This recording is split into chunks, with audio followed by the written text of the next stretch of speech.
السلام عليكم ورحمة الله وبركاته. حياكم الله طلاب الأعزاء، طلاب الصف الثاني المبدعين المتألقين دائما. موعدنا اليوم وتكملة للدرس الأول مجموعة الحيوانات. درسنا سويا في الدرس السابق أن الحيوانات تختلف في مكان المعيشة والشكل والحجم، ومنها التي تلد ومنها التي تبيض، وأيضا تختلف في نوع الغذاء. وقلنا أنها تتشابه في أنها جميعها مخلوقات حية تنمو وتتغذى وتحتاج إلى الماء والهواء ومكان معيشة ملائم. كما تحدثنا أن هناك تصنيف للحيوانات، منها ثدييات ومنها بر مائيات ومنها طيور ومنها حشرات وزواحف وأسماك. ثدييات هي التي ترضع أطفالها، برمائيات تعيش في البر وفي الماء. طيور هي التي تطير، لها جناحين وتطير، جناحين ومنقار وتطير. أما الحشرات لها جناحين دون منقار. الزواحف هي التي تزحف على الأرض. الأسماك هي التي تعيش في الماء.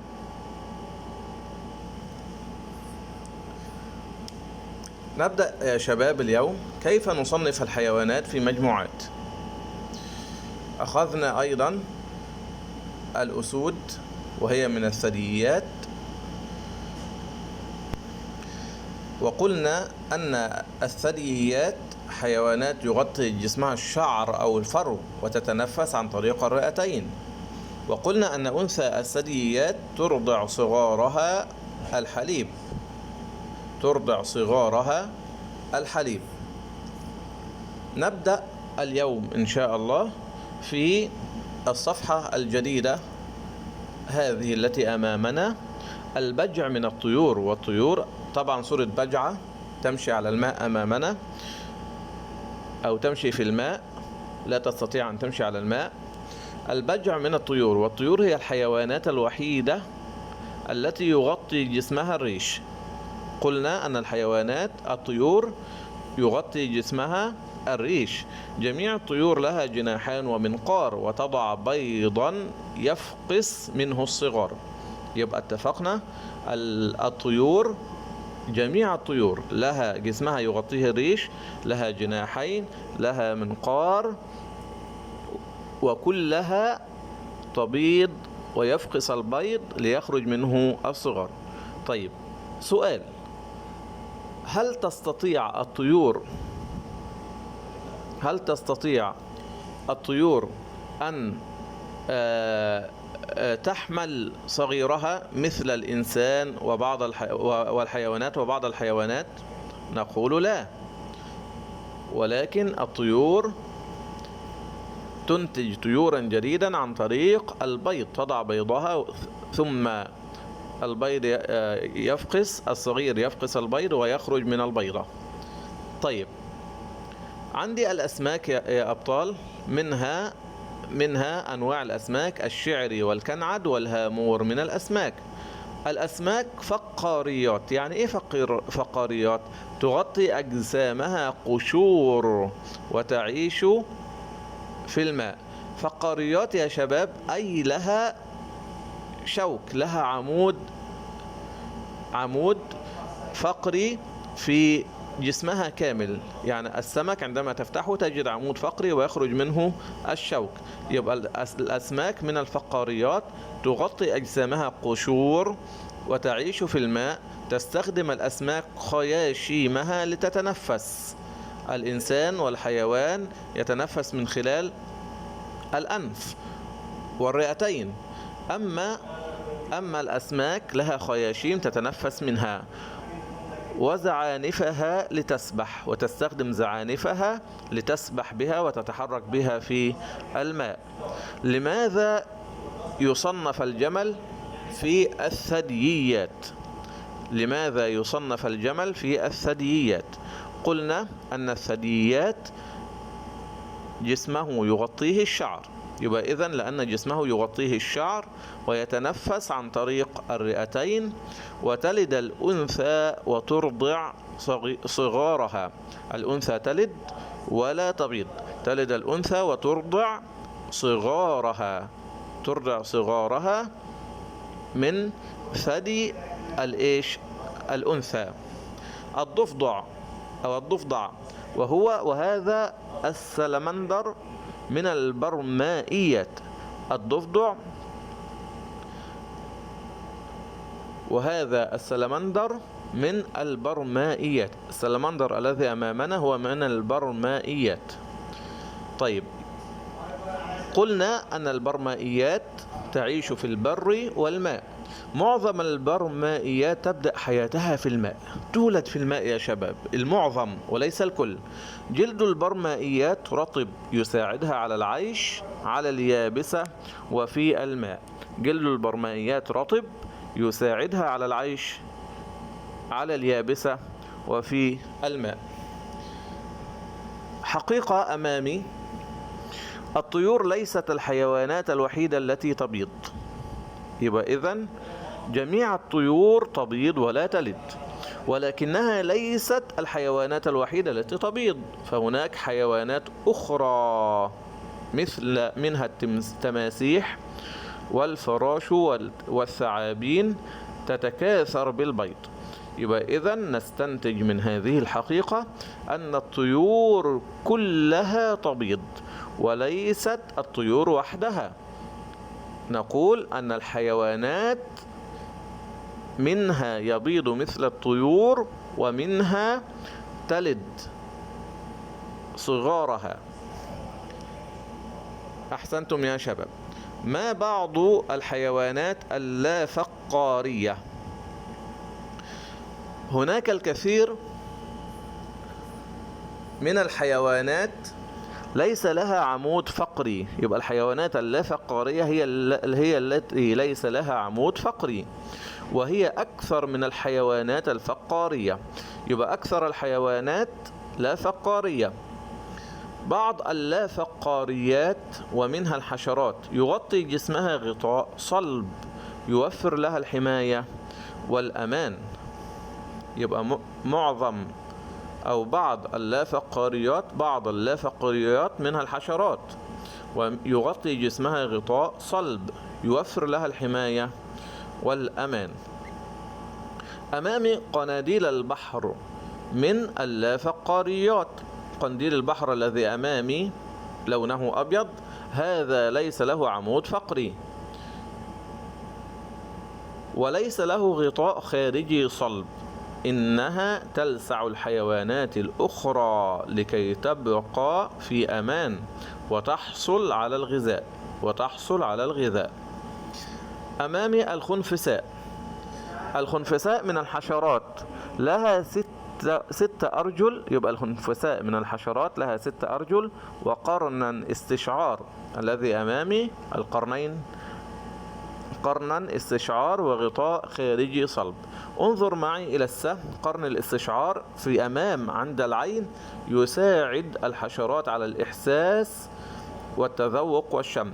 يبقى قرن الاستشعار الذي أمامنا يساعدان الحشرات على الإحساس والتذوق والشم. يحس بها ويتذوق الطعام ويشم الرائحة.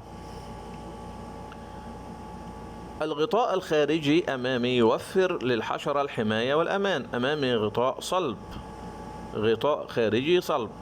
صلب أي جامد، أي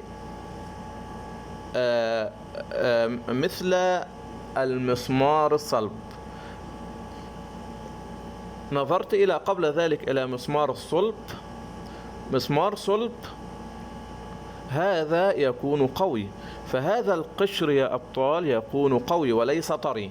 يكون قوي وليس طري. الأرجل أمامنا تساعد الحشرة على المشي والتسلق. الأرجل تساعد الحشرة على المشي والتسلق.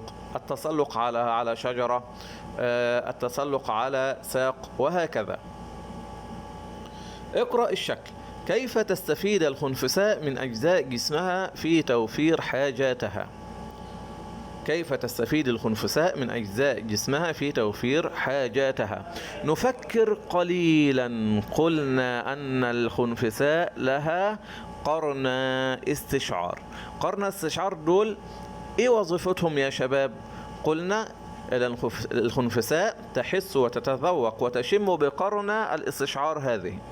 يبقى قرون الاستشعار تساعد الخنفس على الإحساس والتذوق والشم، والغطاء الخارجي يوفر الحماية، والأرجل تساعد الحشرة على التسلق والمشي.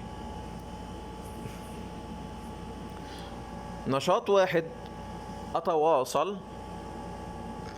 أبحث عن صور لحيواني المفضل، أعرضها في الصف وأتحدث عن كيف يحصل هذا الحيوان على حاجاته. نقول مثال: العصفور له جناحان ورجلان ومنقار، كل ذلك يساعده على الحصول على حاجاته. لليعسوب أمامي غطاء صلب وله أجنحة يطير بها ويهرب من أعدائه.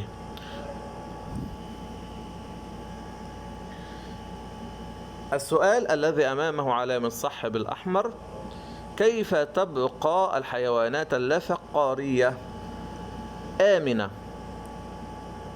تبقى الحيوانات اللافقارية آمنة لأنه يغطي جسمها غطاء صلب يوفر لها الحماية.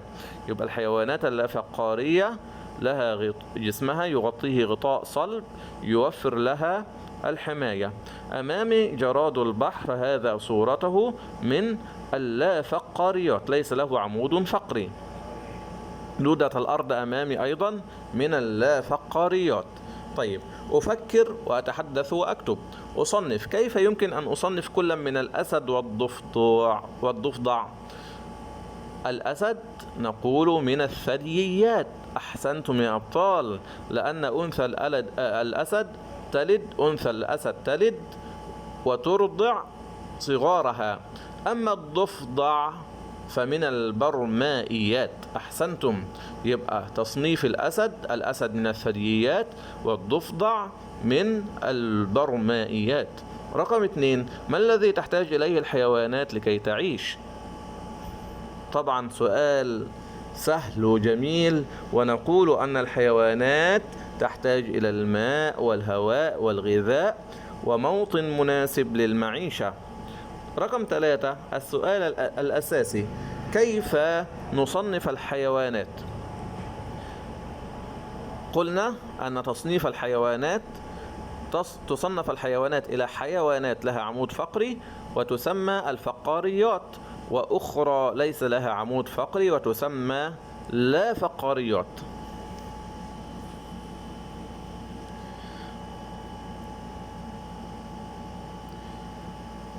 مهارة الاستقصاء. التصنيف. عندما أصنف فإنني أصنف الأشياء المتشابهة في مجموعات.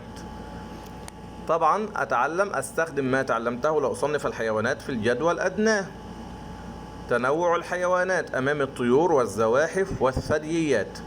الطيور منها بلبل وعصفور، والزواحف منها سحلية وثعبان، والثدييات منها الخروف والقط.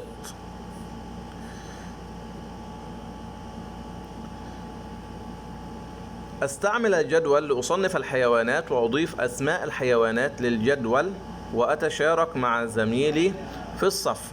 طبعا الجدول السابق الذي درسناه اللي هو تنوع الحيوانات. أطبق. نقول: فيما تتشابه الثدييات مع الطيور وفيما تختلف. نقول: تتشابه الطيور مع الثدييات في أن كلاهما من الفقاريات وكلاهما يعتني بصغاره، ويختلفان في أن الثدييات أغلبها تلد ويغطي جسمها شعر، أما الطيور فتبيض ويغطي جسمها ريش. طيب، ما الطرق التي استعملتها لتصنيف الحيوانات في الجدول؟ الجدول الذي أمامي هذا على حسب طرق. تمام.